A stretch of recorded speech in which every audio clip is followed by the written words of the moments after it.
Greetings, brothers and sisters. Glad to be here. Happy to be here with you again today. And I think the subject is a very fitting subject that we have today. So I'm so happy to be here. You know, we are living in a very trying time. I think that's a great word for it. That we live in a very trying time, and this trying time or this period that we live in would not be quenched by evildoers. Is that right? Because when I say a time of trial, then that means this trial turns us into what we should be, the very thing that God wants us to be, the very people that God wants us to be. And so we have to, in so many instances, accept that's what you and I have to do. The great power of these times that we live in, and be able to operate, isn't that right, brothers and sisters, within the means of this particular time. That's what God has called you and I to do. And it's not hard for us to do. We just have to embrace and do it. Not hard. Not hard at all for us to do. We just have to embrace the time to do it. Because God knows that if we ever been in a time where we need to come together, that time is now. If we ever been in a time where we need to understand who God is, that time is now. If we don't have any understanding of where we are, who we are, how we got here, what we were, and who we were before we got here, we need to have it now. So we can understand how to get out of the mess that we're in. Brothers and sisters, you and I are in a mess. No hiding it, no way around it. And I preach it hard because I know one day we're going to hear it. One day we're going to hear it. And it's too late in the game for us. Too late in the century for us, and too late in this day and time for us not to control our own land. Isn't that right or wrong, brothers and sisters? Is that right or wrong? It's too late for us not to control our own land, right? We need to have our own land. Isn't that right? So that we have our own country, our own state, land of our own, right? And we need an army to protect that land. Isn't that right? You know I'm right, brothers and sisters. You know I'm right. Because God is dealing with you and I. He's dealing with you and I on this day. God, the Holy God, is dealing with you, and He's dealing with me on this day. And so we're still fighting the good fight of black nationalism. We have to understand that it's black nationalism that's gotten the African countries more liberty, more liberation than we've gotten here in America. Why? Because over there, they realize something that you and I are coming to realize, right? We've said it.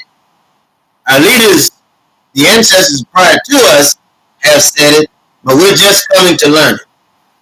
This day and time, we're just coming to learn it. Now, you and I are learning, brothers and sisters, that there are some things worth dying for. Isn't that right? Sure you would agree. There are some things worth dying for. And for us to have our own land, our own country, our own currency, our own military is worth dying for. Isn't that right, brothers and sisters? It's something that we will defend. You'll find that you have a place of yours, to call your own. You have your own currency. You have your own military, your own land, your own country that you will fight to defend it. Isn't that right? Well, you and I have been duped, double duped, and triple duped. You and I have been duped. to believe that this land in America, under the auspices of a lawless people, right, invaders, right, of our brother's land. Why do I say invaders of our brother's land and also invaders of Africa and all other continents connected to Africa? Because that's what the white man is. He's an invader, brothers and sisters. He's an invader. And it's time that you understand that. It's time for you to understand that the white man is an invader. If you don't understand it, I can't help it. Because I know, I say it over and over again, I know that there's some out there that believe that the white man is their friend. I'm not saying he's your enemy. I'm just saying that possibly he's not your friend. Right? He's not your friend. Not saying he's your enemy. I can only leave that up to you, because if you feel like he's your friend, then you're going to do everything you can to protect your friend. Isn't that right? When you look at the actions of the white man, what he's done, his actions of what he's doing today, right? He's united on it when he keeps you and I down. That's this white man I'm talking about. And it's time for you and I to stop fooling ourselves, right? It's time for you and I to stop fooling ourselves. We need to stop fooling ourselves today and realize that you and I, brothers and sisters, are prisoners of war. You and I are in bondage. You and I are in slavery. You and I have been hoodwinked, bamboozled, led astray, run amok, tongue and tied and told, hung and drugged. You and I have been all these things here in America, brothers and sisters. And it's not until the teaching of the Most Holy Life Muhammad that we're going to learn what that truth is, right? How to live righteous. You and I have to live a righteous life. Our life has to be righteous. And God has called you and I to a righteous living, that we be able to take the Holy Word, right, to our hands, word into our mind, and lead brothers and sisters that are lost. Isn't that right? There are some brothers and sisters that are lost in this world today that could use our help, use our guidance, right? Learn a better way to live this life. Isn't that right? So God is calling you and I to lift the mind of these Lazaruses. That's what they are. It's a Lazarus generation, brothers and sisters. Isn't that right? A generation of Lazarus, a generation that is lying in the tomb, a generation that is lying in the belly of wooden wells, right, that was spurred up and are being spewed out, right, in captivity, right? It is time that we, with the power of God, lead captivity captive. Come on, brothers and sisters. You understand me. Be able to bring our brothers and sisters out of bondage, my God, to place their feet on the solid foundation of salvation and liberation. And the only way that we're going to do it is to get from under this white man. You know I'm right about it. Not God that he's raised up that generation that's going to do it. Raise up that generation that will literally, in this day and time, brothers and sisters, bring us into holy salvation in this day and time. And I'm so thankful. I'm so glad. I'm so glad that God yet reigns today, that he sent his message through the most honorable Elijah Muhammad to give us the truth. And he had many messages before to be sent out, in that right? And I bear witness that there's one God. Isn't that right? And Muhammad is his messenger too. That's the witness that I come to bear before you today. So brothers and sisters, I'm very excited. So very excited to be here. So very excited to be enjoying this time, this period with you. And for us to understand and know who God is. We have to have a personal relationship with God. Peace be unto you, Brother Bruce. We have to have a personal relationship with God Because it's not until we get a personal relationship with God that we will know how to lead, right, in this situation that we're presently in. And how to bring brothers and sisters out of what? Out of bondage. Isn't that right? Above this situation that we're in. It won't get any better, brothers and sisters, until you and I make it better. It won't get any better. So my desire and my prayer today is that you and I will know how to come together and make it better, and that we won't fall into temptation. Isn't that right? Right? Because the word, the song said, lead not in temptation, right? Yield not to temptation, for yielding is sin. Isn't that right, brothers and sisters? Each victory to help you. Isn't that what the song say? Some other to win, right? March, right? Pressfully onward, right? Loyal and true. Isn't that right? Isn't that what the old Negro spiritual says? Leave it all to Jesus. He will carry you through. Isn't that right? But you wondering who Jesus is. I keep telling you that he's our brother. Jesus is our brother, right? Because we are all sons of God. Oh, I wish I had a witness here today. And brothers and sisters, if we're not talking about liberation, we're not saying anything at all. For it is God who has called you and I to stand therefore in the liberty that we have been made free. Isn't that right? Isn't that what Ephesians 6:1 says? Brothers and sisters, I'd like to read a little bit of that to you. Ephesians, is that all right? Ephesians 6:1. I'd like to read that to you so you know. Brothers and sisters, these words that I speak are words of the black brothers and sisters that have come before us. And these words that we speak, we know that they're true. For they've been tested and tried, right? Tried and tested, isn't that right? In the fires, right, of slavery, through the fires of oppression, through the fire of death, isn't that right? And hell. But yet the word still stands. It still stands. Because God has given us the power. Isn't that right? Didn't God give us the power to tread over the powers of all the enemy, to tread over the scorpion, right? Who's the enemy? So brothers and sisters, I just want to read a little bit of this to you, if that's all right. Then we'll continue on to tell you why we must be preaching liberation. To come out of this bondage, we've got to preach liberation.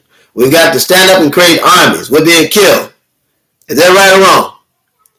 Is that right or wrong? We are being killed today, right? We're being killed. And so we've got to create an army to protect ourselves. We look like fool, brothers and sisters, asking God to send his angels, right, to defend us when God has given us health and strength, right, a good mind, speed, and a body full of melanin so we could defend ourselves. While we look like fools asking God to send down angels. So brothers and sisters, we've got to be more powerful than that. We talk about a God who is more powerful than that. So we got to be strong. We got to stand up. Isn't that right, brothers and sisters? Stand in the liberty that we've been made free. And I tell you, I made up my mind. I want to, what I would like to do, I want to go to the book of Isaiah, because I think that we should read this as often as possible. The book of Isaiah. We should read it as often as possible. Why? Because brothers and sisters need to be lifted up. They need to know that we're coming out of this. You need to know that the Bible, when it's properly taught, teaches us about salvation. But the only reason we don't know it is because the white man keeps sending the preacher in front of us. He won't let the minister come. Excuse me, brother. And sisters, he won't let the minister come. He keeps sending these jacklegs in front of us. You know what old jackleg preacher is. He's just like a shade tree mechanic. He can do enough. Isn't that right? He can do enough to get you going. It's like that. A little bit of knowledge is powerful. I can do enough, right? But will it be doing what it takes to keep you going? Right? He can get enough to get you going. Isn't that right? But will he be doing enough to keep you going? And that's the question. That's the question before us today. So, brothers and sisters, I'm not going to behold you long or hold you long. But I just want to read that again. Look, I want to go to the 21st, or rather the 20th chapter. Thou shalt not be joined with them in burial, because thou hast destroyed thy land. It's talking about this devil, this beast, the white man. And you know that day is coming. Because thou hast destroyed thy land and slain thy people, the seed of evildoers shall never be renowned. Isn't that right, brothers and sisters? Prepare slaughter for his children. Now there's some people right now, when I read that, they're scared. This brother here, man, he talking about prepare slaughter for their children. The Bible don't say that. It reads that. It's right in Isaiah, the 14th chapter, right in 21st verse. Prepare slaughter for his children for the iniquity of their father, that they do not rise nor possess the land nor fill the face of the world with cities. For I will rise up against them, saith the Lord of hosts, cut off Babylon, the name, and remnant, and son and nephew, saith the Lord. And I will also make it a possession for the bitter, and pools of water, and I will sweep it with the besom of destruction, saith the Lord of hosts. Right? The Lord of hosts hath sworn, saying, surely I have sought, right? Or surely I have thought, so shall it be passed, and as I have proposed, so shall it stand. My God. So God has already given us the answer. He's already told us that we will be victorious in the end. All we have to do is get ready for war. Well, the war's going on, brothers and sisters. You might as well get ready. You might as well get ready before that man come and deal with you, right? Because he's killing everybody. He don't care. I tell you, today the white man is killing his coons and his goons. He's killing all of them. I remember we was in Alabama when we was working under Miss Coretta King, and there was a scrimmage that was supposed to happen there. This is in the 90s. And Miss Coretta King told us not to go somewhere in March, but we wanted to go anyway. And I never forget this as long as I live. As long as I live, I never forget it. So we've always conferred with her on everything at that time. This is earlier on when I was working into the movement of civil rights. There's a big difference in civil rights and human rights, brothers and sisters. And I was with civil rights then because some part of me really believed that the white man through these demonstrations would wake up. Then you met all these white people in the civil rights movement in the 90s, late 80s, early 90s. And for all intents and purposes, for me, all through my life, because my grandfather, Pastor Samuel Rogers, and my father were human rights leaders. But brothers and sisters, this particular place, that we went to,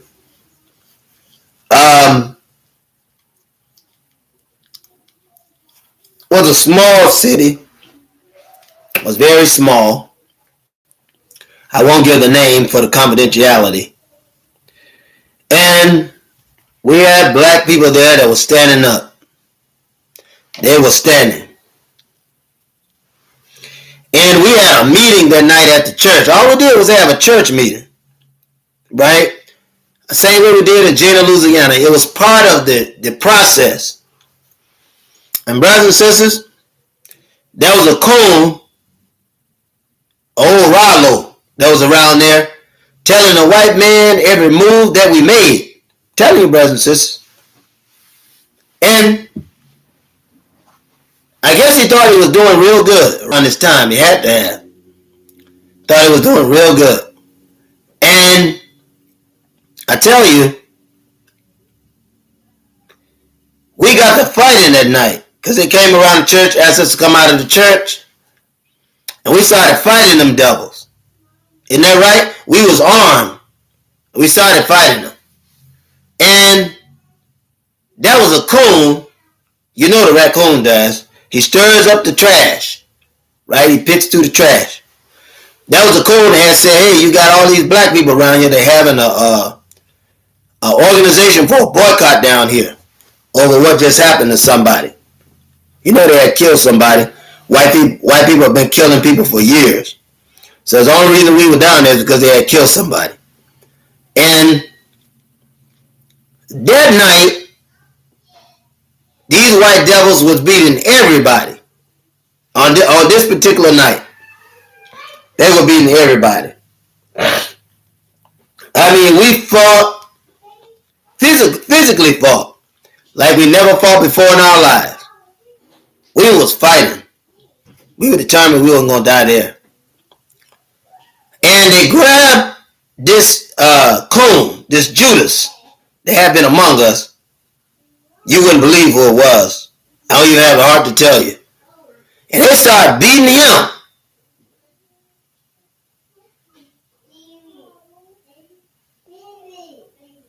Glasgow, remember this, right?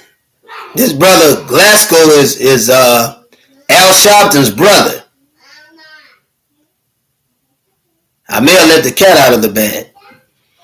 And he said, why are you beating me? I told you where they was going to be at. That white man looked at him, looked at us, he said, we beat you because you're a nigger. That's what the white man think of the informants and everybody else that will bring information to him. He don't respect them. No self-respecting man would tell, especially if he's black or white, will give away his strong point, give away his militia to the enemy. No self-respecting black man would do that. I'm sure you could agree. And so, but it happened because the brother and us, right, that was in the civil rights movement, didn't really understand, right? Isn't that right? We can't just say him, but even us. We're fighting for the rights that the Constitution promised us that it isn't worth the paper it's written on. Is it right or wrong? And most people that are fighting for civil rights, whether they know it or not, are fighting to keep bondage, to keep black people in bondage. And brothers and sisters, it's horrible. It's painful. It's horrible and it's painful. When we see what's going on, it's both horrible and painful. Because we already know, right, that if we didn't get any rights in 1863 or 1865, we're not going to get any rights in 1963 or 1965. Is that right or wrong? Because the same man is running the game, right? Just different players, but it's still the white man who's running the game, and you have the blacks that are playing into it, and some of them are playing into it on purpose. Isn't that right? Because the white man will never give you civil rights, and they already know. They already know it. But they play in it because they can get a little money from the white man. Just like that preacher I told you that was on the plantation. When that preacher was on the plantation, right, he'd do what the boss says. What do you want me to do, boss? What can I do for you today, boss? And the white man would tell him, say, look, I want you to go around here and hoodwink every black slave on this plantation. Because I heard they running all over him at the other plantation. And he worked hard, right? And on the plantation, the master would give him a position. You don't hear me. Right? Because he carried out these wills, this job, the master would give him a position. And once the master gave him a position, then that Negro would work hard to keep that position. Because the master tell him, look, if you fail me, you're going right back in the field. If you fail me, you're going right back under the house. If you fail me, you're going right back in the house. And you'll never get a chance to go off this plantation and come back as you will. Isn't that right? That's right, isn't it? And so he's doing the same thing back then that he's doing now. Black sellouts, turncoats, isn't that right? Cowards, agents, provocateurs, isn't that right? Informants. What do? They work hard, right, to make their master happy. And if you look and study them through that nonverbal behavior, you'll see that they're really working hard towards something. Right? We just ain't seen the deal pass, but we still know, right? We know it because God said, my sheep right? Hear my voice. My sheep know my voice. This is two-sided, right? It's anthropomorphic in the sense that we know one another. There are certain habits that black people keep. Isn't that right? There are certain ways that we communicate. Isn't that right? And so we know one another, right? Because beholden to one another. That's why I tell you that we are the messianic promise of God. That's what you and I are today, brothers and sisters. The messianic promise of God. Now, back to our subject. We need our own land, our own country, our own currency. Isn't that right? And our own military. This is stuff that we need. We'll never be able to protect, isn't that right? Our land of our own. Isn't that right? A law of our own, a currency of our own, nor a military of our own if we don't invest, my God, to build up these organizations or build up our country, right? While we simultaneously build up this organization so that we can defend our stronghold. Isn't that right, brothers and sisters? So God is calling you and I today to defend the stronghold. He's calling you and he's calling me to defend it because we look like fools. Isn't that right? Asking the white police force to defend it and asking every other individual to defend it, you and I look like fools. But we've got to control our own land, our own property like they did in Tulsa, Oklahoma. What were the advances of Tulsa? They had a black stock exchange and they had international currency.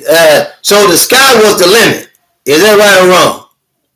The sky was the limit. But what was the bad part? Well, let's talk about it. They didn't have a defense army. They didn't have it.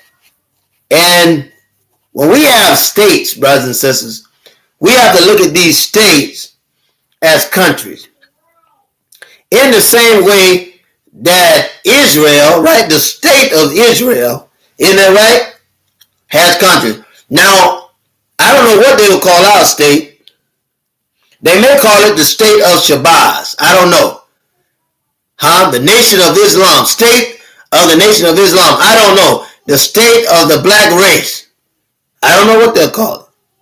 But I do know that once we get it, we'll have to defend it.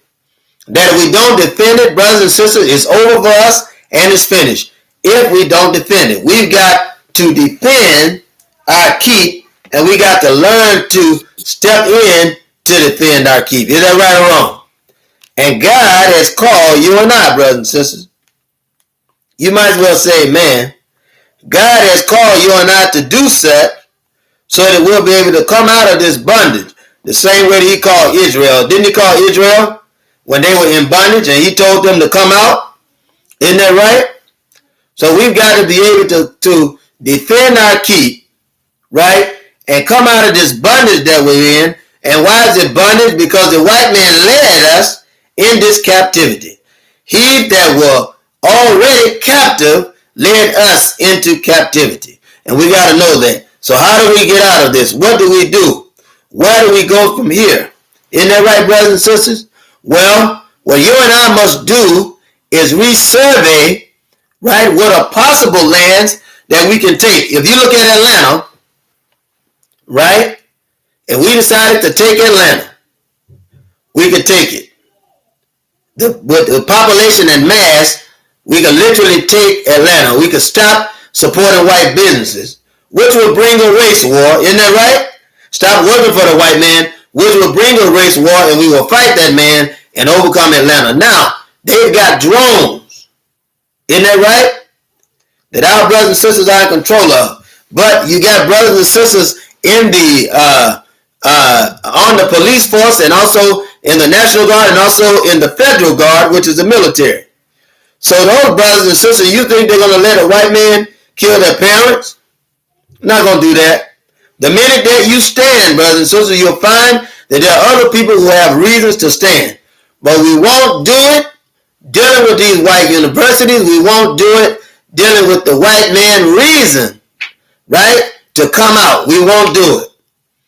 That won't help us. We have to stand amongst ourselves. We have to go to our black colleges and universities and start teaching these things. Right? Getting the soldiers together. Isn't that right, brothers and sisters? Go out in the street and shake the hand of young brothers that are carrying guns, carrying AK-47. Shake their hands and embrace them, because God is talking to them, telling them to get a gun. And if you had enough sense, you would get a gun. The white man knows what's going on.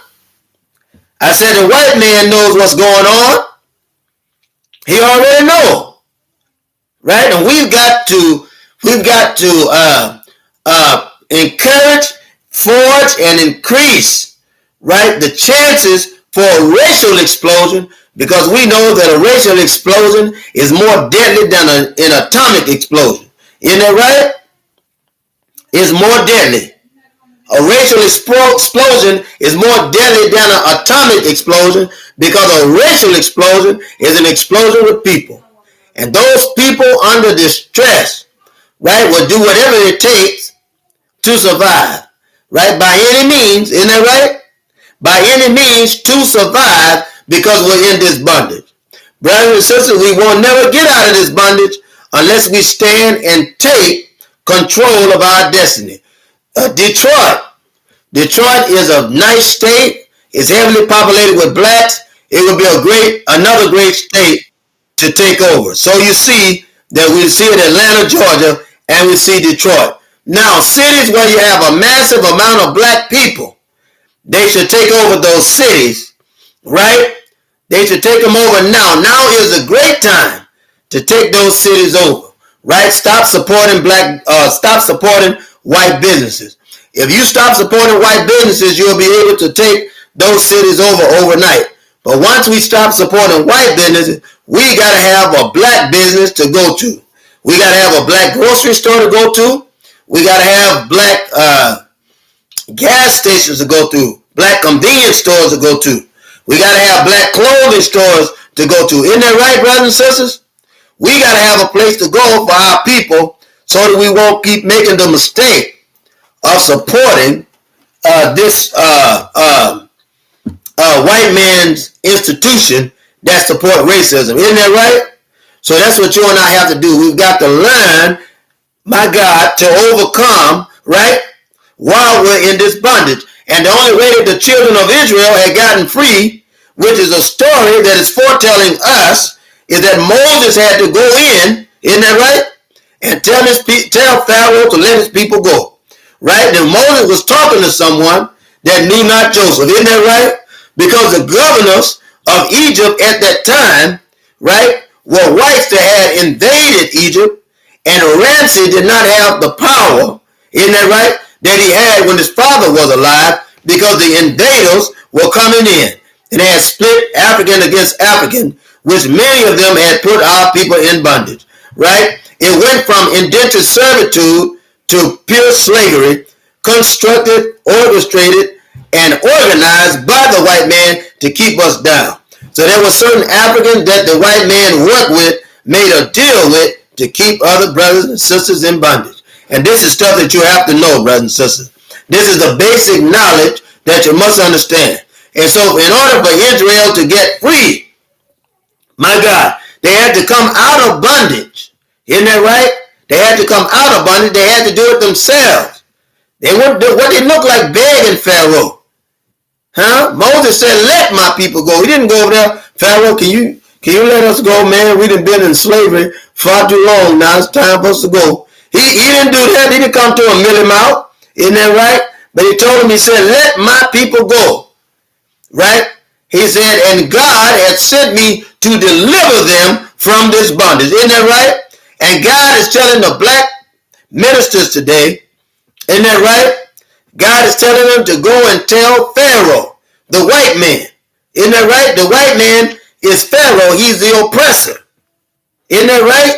The white man is the oppressor, and he has another over him, right, to be governor of all the nation, governor of all the land here in America. Isn't that right? Isn't that right? Which is the president of the United States. But the time has come for us to say to him, let my people go, saith the Lord God of hosts, right, to these devil evil beasts, right, these satanic people, isn't that right? Who will do all manner of evil, even that which is unbeknownst to the mind of a righteous people. Right? You and I are righteous, brothers and sisters, and we belong in a righteous place. Isn't that right? A place that God will give us, houses that we didn't build with our own hands. Isn't that right? Cattle on 1,000 hills, right? Treasure pressed down, shaken together, running over. Isn't that right? This is talking about the reparation that we should receive for being in bondage. And so, brothers and sisters, our God is calling us today to be free. But we've got to be steadfast, we got to be unmovable, and we got to be always abounding in the work of God, right? Which is found, right, in the teaching, right? The message of the black man, right? But we are called to a purpose, brothers and sisters. And this land is not our land. We're not even American. Isn't that right? We're African people. And we need a land of our own to express our culture, our custom, and our lifestyle as African people. And believe it or not, brothers and sisters, the time has come now for us to even practice a village-style philosophy, right? To build up the population more so in this bondage, so that as the white man dies out, we will grow immensely, right, to be able to fulfill the word of God, right? Isn't that right? Because God has given us this land, right? The white man brought us over as slaves, but God has given us the land, right? Was it Joshua and Caleb that asked Moses? He said, can we take the land? And the other spies that went out ahead of Joshua and Caleb said, well, the giants in that land. We can't take it. But then Moses sent Joshua and Caleb. You have to send believers out. You can't send cowards out. A coward can't stand up to a bully. Only a believer can stand up to a bully. And he sent Joshua and Caleb out. And Moses asked the question again, can we take this land? And he said, we can take the land. They're big, but they've got weaknesses, right? And so, brothers and sisters, it's time for us to take back the land, right? We'll look like fools after we invested all of this time and money, isn't that right? All the labor, blood, sweat, and tears in America, and let the white man run us off. No, brothers and sisters, we should be running the white man off, and we should be taking this land back. Wherever there's a strong black population, we should start right there. New York. I said New York has a strong black population. That will be another great state to take over. Now, it's going to have to get bloody before it gets better. We're going to have to fight, brothers and sisters. We're going to have to defend ourselves, defend our families and everybody else. We're going to have to take this nation back from the white man. Now is the time. Now is the time, brothers and sisters. Now, that brothers and sisters out there saying right now, but that brother sound crazy. That brother sound crazy, man. I mean, we ain't got enough guns to overtake the white man. And you know, and to that I answer this. Faith is an amazing thing. Faith is an amazing thing, brothers and sisters. I tell you why. Because look at Vietnam. I want you to look at the Viet Cong, if you will. Just look at him. The Viet Cong fought the white man off with a bowl of rice, in her right in one hand, and a rifle in the other hand. A bowl of rice in one hand, and a knife in the other hand. Isn't that right? And they band together, right? And the white man couldn't even take Vietnam. Isn't that right? It's the most embarrassing war in its history. And brothers and sisters, don't you know that if a skinny Asian, Chinese, whatever you may be, Viet Cong, can do that with a bowl of rice and a rifle, a bowl of rice and a bayonet or knife, then you and I can do greater things, right? Because we're black people. I said we're black people on the streets. We're already fighting guerrilla warfare. And I'm telling you that a white man can win a guerrilla warfare. And you know I'm right, brothers and sisters. He can fight as long as there are rules. But the minute the rules go away, the white man can't win. And brothers and sisters, it's time for us to step up our game, right? On this board of chess, it's time to step up your game. right? And if we're going to have freedom, we're going to have to fight for it. We're going to fight for it politically. We have to fight for it socially, educationally, economically, right? We have to fight for it psychologically and mentally, right? And biologically, we'll have to fight for it. We have to fight for the right to be free. We'll have to fight, right? Using the Second Amendment right, fighting against the white man who's sending out people to kill us in the grocery stores, in our churches, in our homes, in our kitchens, in our front rooms, in our bedrooms. Isn't that right? Isn't that right? Right, brothers and sisters? So we've got to be wise. We've got to be wise today and understand what we are, what situation we're in, where we are, how we got in this situation, what we were before we got here. Isn't that right? Right? And what our purpose was, right? When we met that man, we made a mistake. We made the same mistake that the Indian made.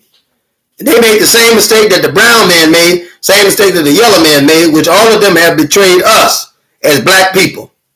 Isn't that right? All of them have betrayed us as black people. But we invited the white man to dinner, and it was the biggest mistake that we made. The biggest, that we invited him to dinner. Look, the African invited the white man to dinner. They ended up dead, isn't that right? And on the dinner table, in between the fox and the wolf. Isn't that right?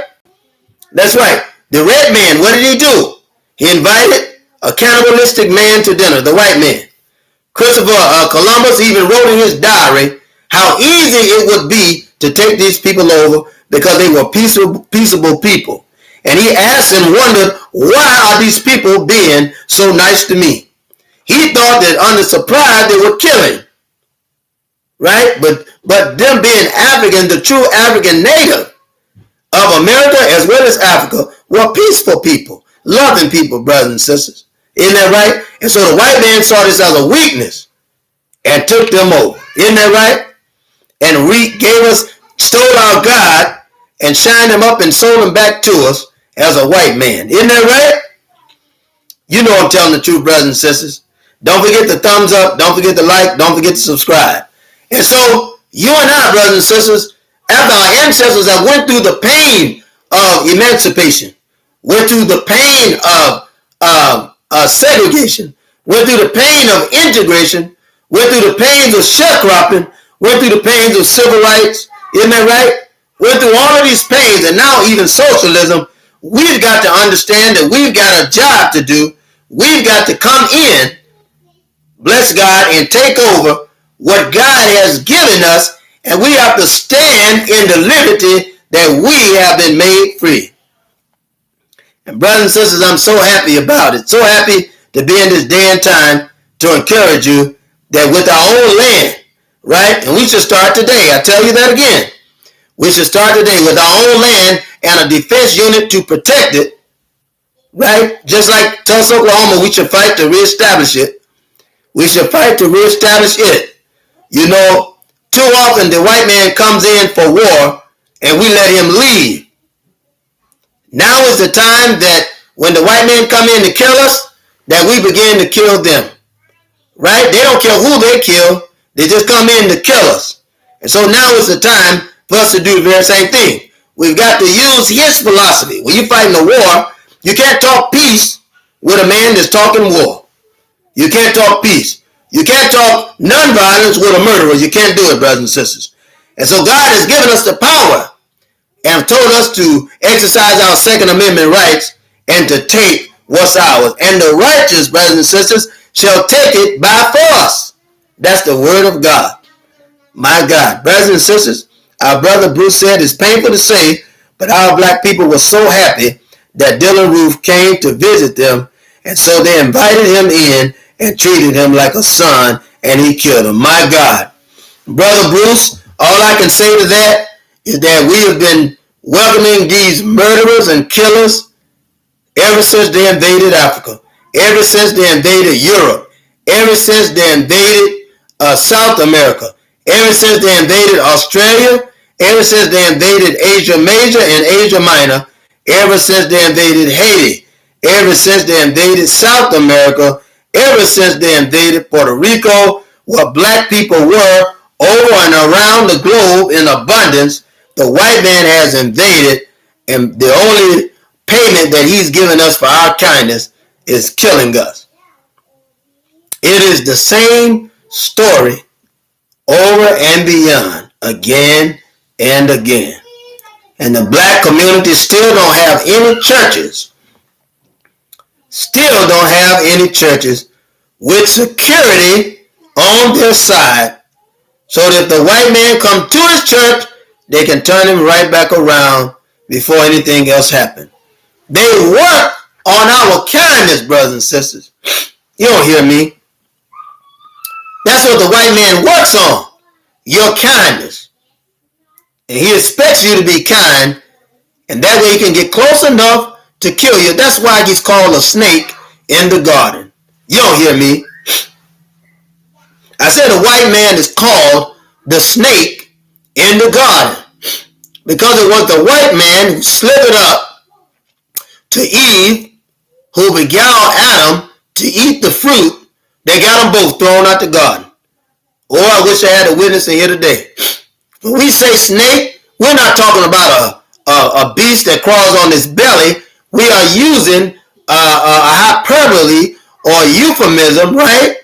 We're using a symbolism to talk about evil people or an evil man or an evil race of people, isn't that right? That have come and tempted a holy people, thus fooling them till they thrown away or thrown out of the garden.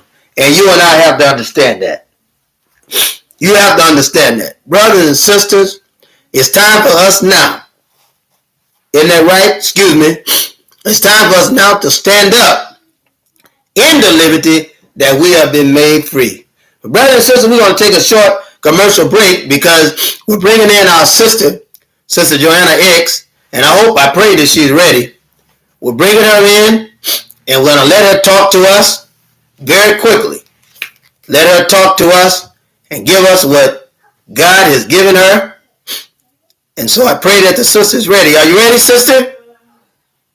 Our sister's getting ready, and I'm going to open the door, right, to bring our sister in so that she can or rather give us a mighty word, and we'll be able to hear from her what God has blessed her to give us. Brothers and sisters, if you please, excuse me, our sister will be the next voice that you hear. All praises be to Allah.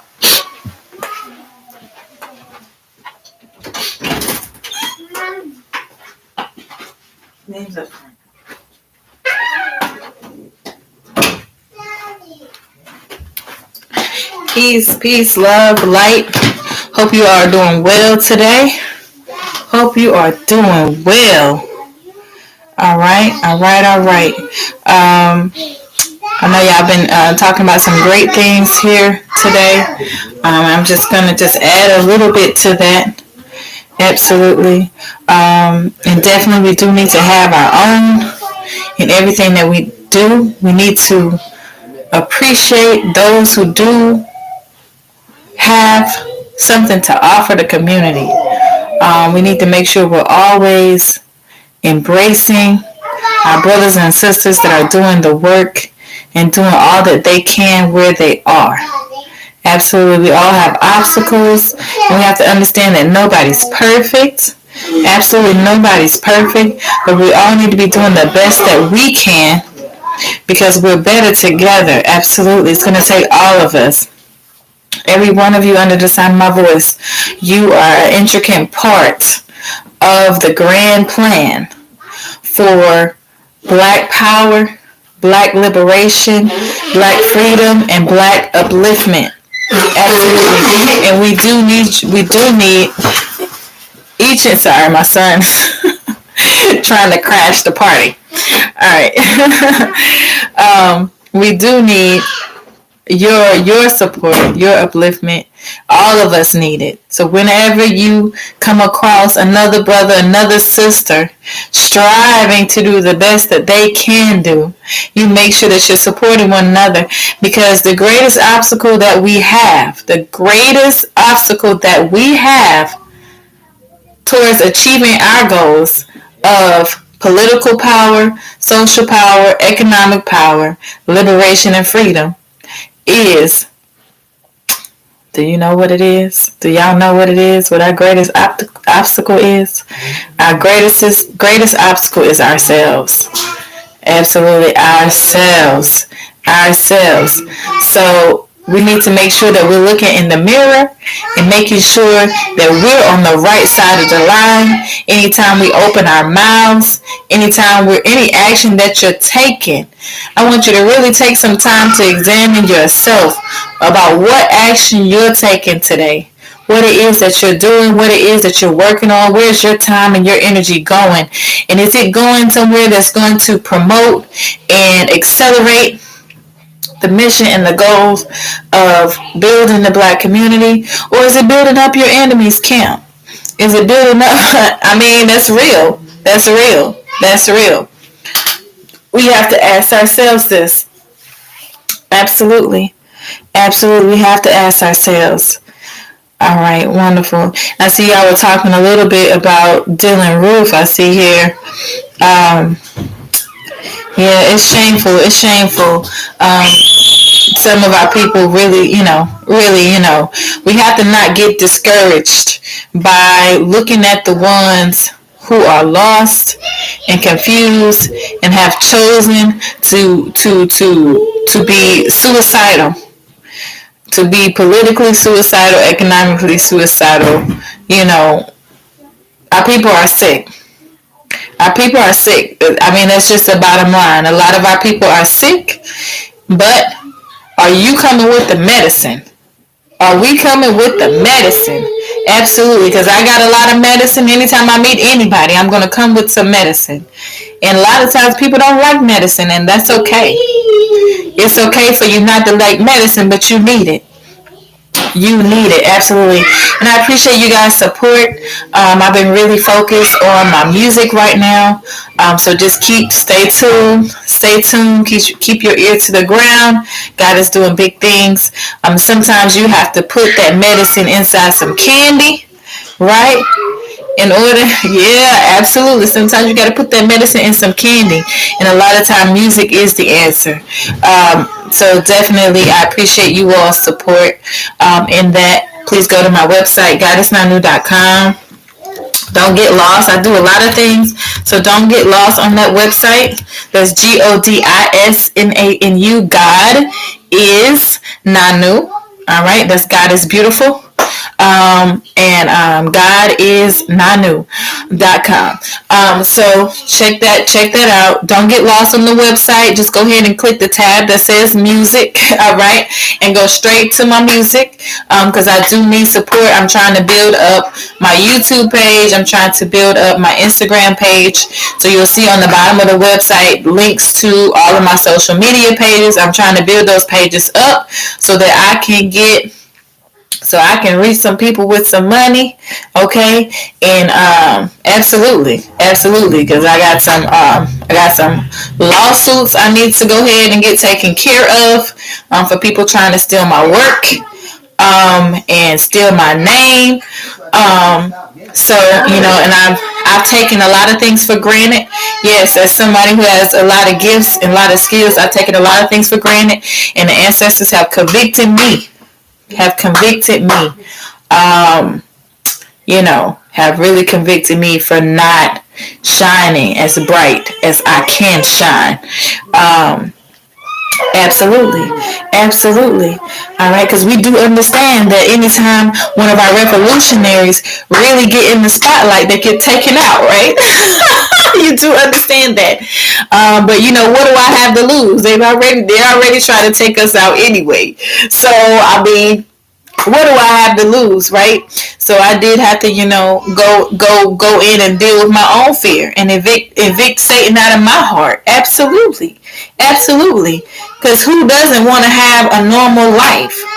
Who doesn't want to have a normal life? Who don't want a simple life, a peaceful life with very little stress? We all trying to eat. Okay, and if they ain't gonna let us eat regardless. It don't matter what you do, and they don't want us to eat. So, at this point, might as well go all the way. Hey, it is what it is. A lot of times what I realize, God uses our enemy to propel us into our destiny. Many, many times. Anytime the enemy comes against me, I know that's the case. Anytime the enemy comes against me, it's only like, man, God will turn your stumbling blocks into stepping stones, and will have your enemies propel you into your destiny, propel you into greatness. All the motivation that I need. Absolutely. God will have your enemies be all the motivation that you need. Yes. Yes. Yes. So, hey, if they're not gonna let us live no regular life, what choice do I have? What choice do I have? They won't let me live a regular life. I can't just be a small business owner and mind my business. Okay, then it is what it is. I'm just gonna go ahead and do the most. Absolutely, I'm gonna do the most. Absolutely. So I do appreciate you guys' support. And not to take away from my husband's show at all. So once you're done watching the show, just click back in the chat and go to my website so that you can support my music as much as possible. I do have an album there. My first album that I created is for sale. All right. You can get the MP3. It's a little old, so MP4 didn't exist. It was MP3 back then. So you can get the MP3. I'll send that to you. All right. And you can also listen to it on YouTube. But when you go and listen to it on YouTube, you will see that it has another artist as if my work is hers. And we're not going to complain about it right now. We're not going to complain about it right now because I'm being very strategic and I know what I'm doing. So we're not going to complain about it right now. But hey, I'm coming for I'm coming for that cracker. Yes, I am. All right. Anyway. Definitely want to make sure that we are loving on one another, and operating in interdependence. And, that requires, you have to have some assets. You can't go, there's no way to have any type of power if you don't have any assets. Okay. And I know no assets, that's a monetary term, but I'm talking about all kind of assets. Do you own your own mind? Are you in control of your own emotions? Absolutely. What color is your God? Okay, these are things that are, psychological assets as well. Because when things get tough, where's your mind gonna go back to? What are you gonna lean on? Are you gonna lean on something that's gonna fail you? These are assets. That's what assets are for. This is something you can lean back on. This is something you can lean on. This is something that can support you. Okay, when things get hard. Absolutely. If you own your own house, when things get hard, you ain't got to worry about paying no rent. You ain't got to worry about paying no rent where you're going to live. Yeah, you got somewhere to live. If you own your car, you ain't got to worry about no car payment or somebody coming to take your car. Because it's yours. This is something that you can lean on. You can sell it if you need to sell it because it's yours. Absolutely. That's what assets are. So, we need to make sure that we have assets. Absolutely. Anything that you create is an asset. This is something you can sell. This is something that is yours. Something that is a possibility of either providing you some type of security or providing you some type of income. And that's where our minds need to be focused at. It doesn't matter how fancy your car is, it doesn't matter how nice your clothes are, or anything that's perishable, really. I'd say the only real important thing that's perishable would be food that you put in your body, because that's creating the asset yourself. Your body is an asset. Excuse me. And if you have a healthy body, and if you have a habit of being healthy and healthy habits that are good for the body, guess what? When everybody else is getting sick, you might get sick too, but you're not going to be as down as everybody else is. Okay, so you got to treat your body as an asset. So these things are very important if we want to win this war, because we are in a war, whether you want to accept it or not, whether you're ignorant to it or not. It doesn't matter. It doesn't matter whether you know somebody's shooting at you or not. That bullet is coming for you, and it's gonna hit you. It don't matter whether you know that it's coming. If somebody's shooting you in your back or coming to stab you in your back, that knife or that gun or that person do not care whether or not you looking. Okay, so it don't matter whether you know or not. We are at war. Okay, and you need to be of the mind to win. Okay, so we want to try to give you all as many tools as possible. Make sure we all on the same page to raise up the dead. Okay, absolutely. We can't walk around here and preach to the choir and keep talking to the same people, and you talking to yourself and to the one or two people that you know that's enlightened. We gotta help raise up the dead, because all of our people matter. This is our asset. Our asset as a people is each other. Our asset is each other. And we have to understand that as a whole, and not to throw anybody away. Now, if they decide on their own that they're going to be trash, that's their business. But don't let it be you that threw them away. And I hope you understand what I'm saying. Hope you understand what I'm saying, because if somebody chose to be on the other side of the line, that's what it is. They're your enemy. I don't care what skin they in. If they decide they're gonna be on the other side of the line and fight against you, then they're an enemy, and they're to be treated like an enemy. But we can't throw people away because they're ignorant either.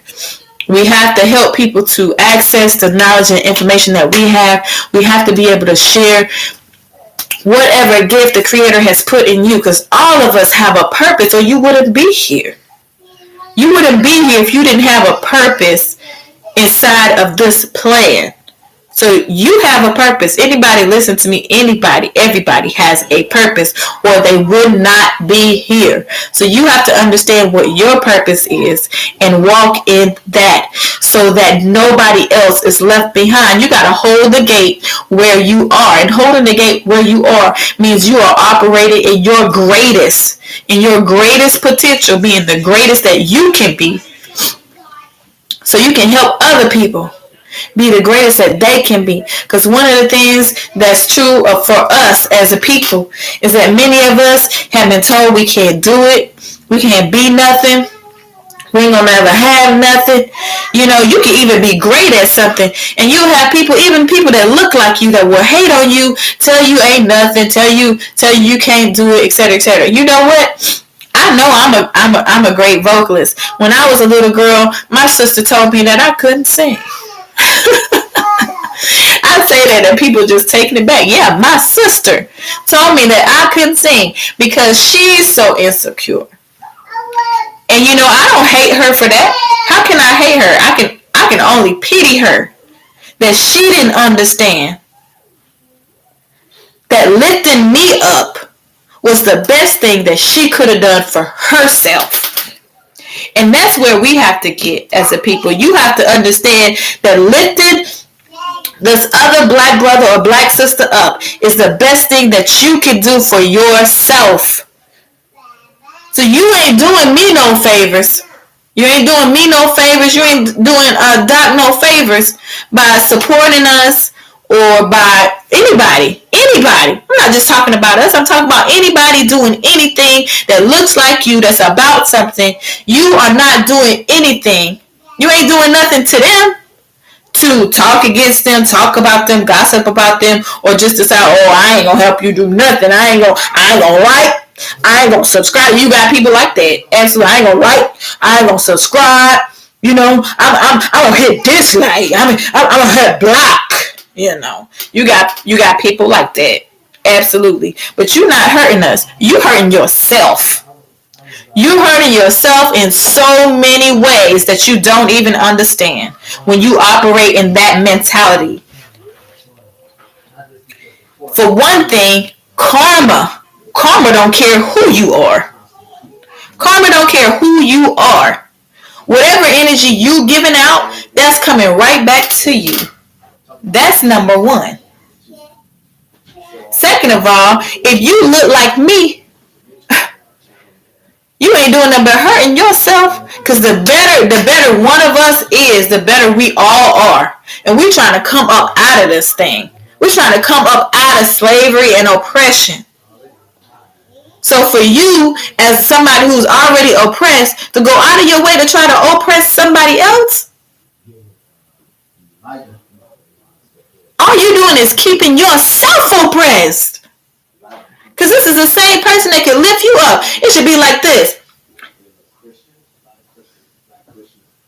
We just gonna keep rising, lifting each other up like that. Absolutely, we should be evolving as a people and progressing as a people, and that's how you progress. I'ma blow wind at your back. Absolutely, I'ma blow wind at your back, and then you gonna blow wind at my back, and everybody blowing wind, and we gonna all fly together. Absolutely, absolutely. We on the same team or not? So we really gotta get out of this mentality of it's all about me. You know, I'm in some kind of special bubble. I'm sorry. Ooh, Lord, help me. Yeah, people think like that. They feel like that. You know, have no kind of compassion for our brothers and sisters that are still just completely ignorant of no fault of their own. Just birth into poverty, birth into ignorance, birth into the worst conditions possible. And some of us don't have no compassion or any kind of understanding. I'm sorry, you ain't no revolutionary if you don't care about the kids in the hood. I ain't got no love for you. You fake. I ain't got no love for you. And you got too many of us talking about they're doing something that's just so life changing, so much of a breakthrough, and it don't even address in the slightest way those of us who need it the most. And you'll have people say, well, hey, if they don't know by now, they ain't gonna never know. That's wrong. That's wrong. We still got some lost souls out there. We still got a lot of lost souls out there that need to be found and need to be brought to the light. Absolutely.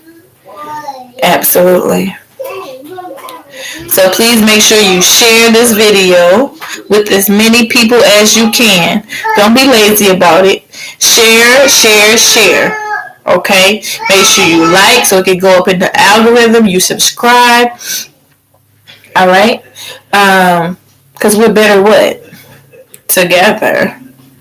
We're better together.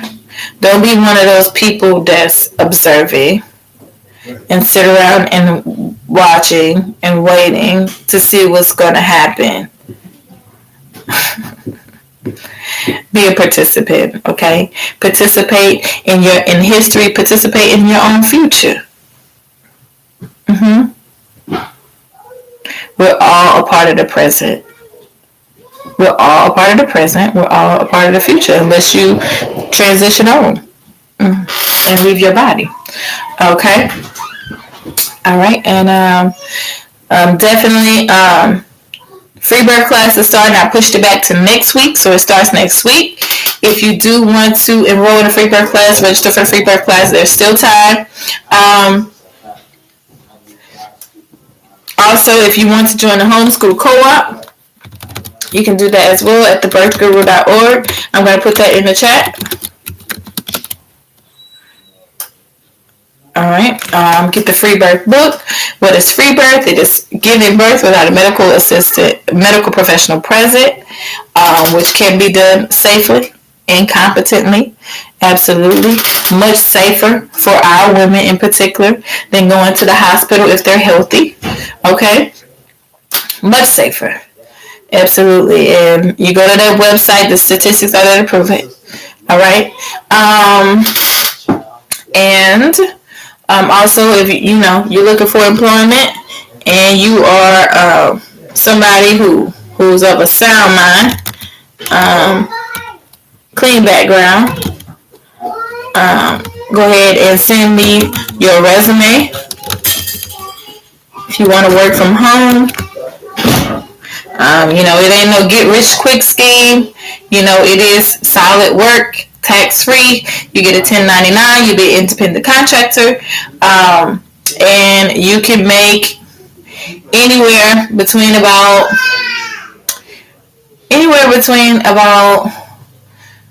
$12 an hour to, I'd say, probably about $25 an hour, depending on your work ethic and how many hours you can work. All right. Yeah, the more you can work, the more money you make. All right. And it's very simple. You be taking calls. I got customer service positions as well as sales. All right. And that's for y'all. And let's see. I think that's everything.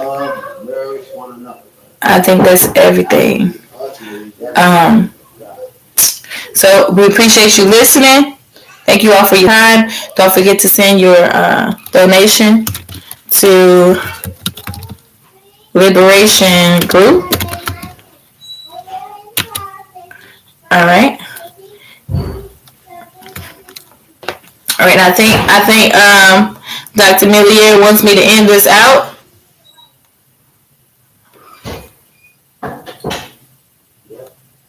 Dr. Millere.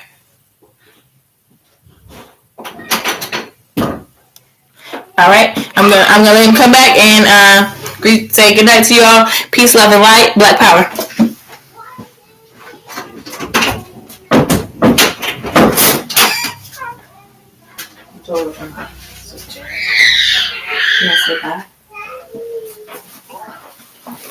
Brothers, one moment, brother. Brothers and sisters, talking to a good friend. I guess the sisters let me back into the studio. She's done a great job in teaching and everything. And we're signing off now. I say to you, God bless you. I say peace be unto you. I say in the Arabic tongue for those who can accept it, Assalamu alaikum. We know that God is powerful. He is almighty. And he'll continue to lead and guide us in every direction that we decide to go. And if it's in his permissive and perfect will, we know that God is able to deliver us. He's able to keep us and not to leave us right now. Peace, love, and happiness today. I say unto you, peace be unto you.